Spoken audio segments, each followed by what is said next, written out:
c'est le congrès international par excellence qui a lieu une fois par an au mois de décembre et qui réunit l'ensemble des médecins, des chercheurs, des cliniciens qui vont s'occuper de toutes les maladies hématologiques et notamment des lymphomes. Donc c'est vraiment un lieu extrêmement important où tout le monde se retrouve et communique sur les dernières avancées de la recherche.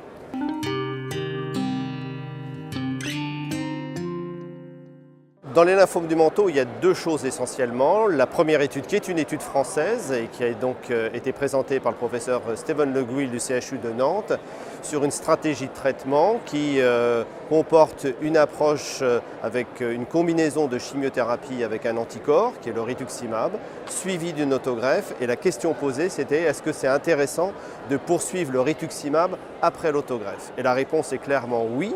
Les patients qui bénéficient d'un traitement d'entretien par cet anticorps qui est le rituximab pendant 3 ans après la greffe ont une nette chance de rechuter, diminuer par rapport à ceux qui n'ont pas ce traitement d'entretien. Donc c'est vraiment une approche novatrice, intéressante et importante pour les patients. Dans le lymphome du manteau, il y a aussi des approches différentes où on essaye de se passer de la chimiothérapie. Et il y a donc la possibilité d'utiliser un traitement immunologique, toujours le rituximab, en association avec un médicament qu'on appelle thérapie ciblée, l'ibrutinib. Et donc en associant les deux médicaments, on peut obtenir des très bons résultats qui nous permettraient d'envisager éventuellement, chez certains patients, de se passer de la chimiothérapie.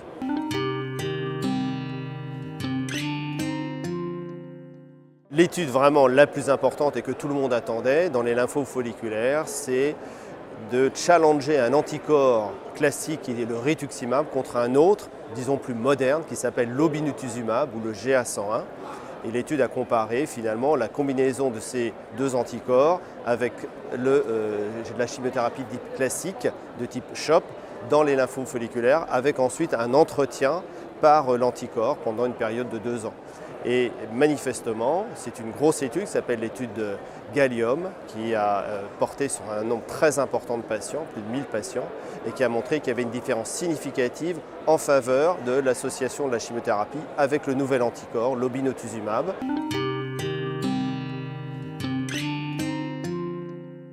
Les équipes françaises sont tout à fait à l'honneur dans ce congrès. Le lymphome cérébral, c'est une petite partie, c'est moins de 5% de l'ensemble des lymphomes. Et c'est un lymphome qui est difficile à traiter, souvent révélé de façon tardive. Et pourquoi il est difficile à traiter? Parce que les drogues, les agents chimiothérapiques pénètrent plus difficilement au niveau du cerveau que dans le reste du corps.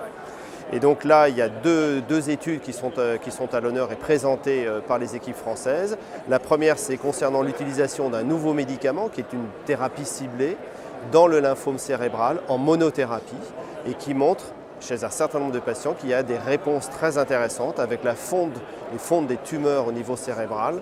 Donc bien entendu, c'est encore préliminaire, mais ça permet d'envisager de nouveaux traitements autres que la chimiothérapie dans les lymphomes cérébraux. La deuxième étude, c'est une étude, disons, assez prospective qui va tester une approche très intensive avec une grosse chimio-immunothérapie suivie d'un traitement intensif par autogreffe en comparant la même approche de chimiothérapie suivie d'une radiothérapie.